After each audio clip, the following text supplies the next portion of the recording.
Maithili express की शानदार प्रस्तुति। खुशी रिकॉर्डिंग स्टूडियो बलुआहा।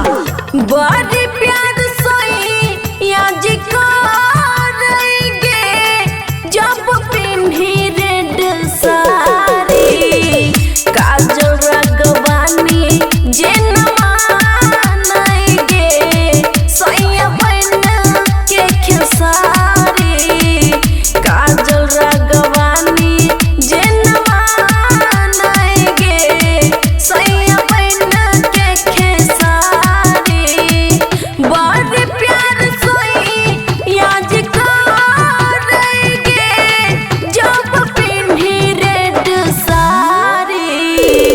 काजल राघवानी जे नवानगे सैया बन के खेसारी।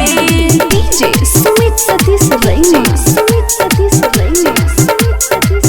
मिक्स बाय अमन अक्के। कुवारे में पूजा पाठ के लिए गया तबे तो ये हंदल हपलिए गया।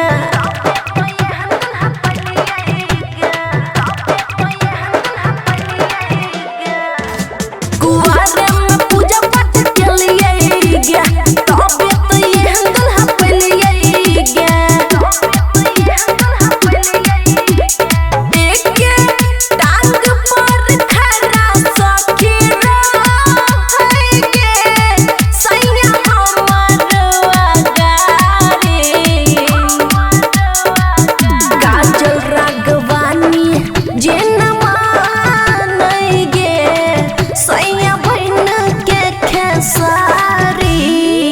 काजल राघवानी जे नवानगे सैया बन के खेसारी।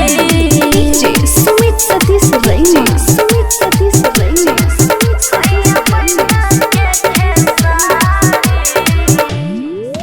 हे गई भोगै छी खूबे ससुरा के सुख, ननद खुशी से हुआ नहीं खूब।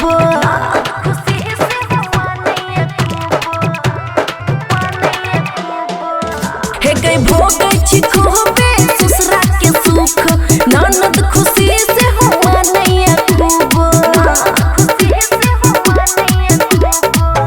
बाबुआ राहुल देवरहागे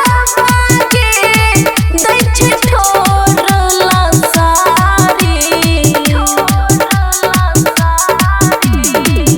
काजल राघवानी जे नवानगे सैया बन के खेसारी। काजल राघवानी जे नवानगे सैया बन के खेसारी। खुशी रिकॉर्डिंग स्टूडियो बलुआहा।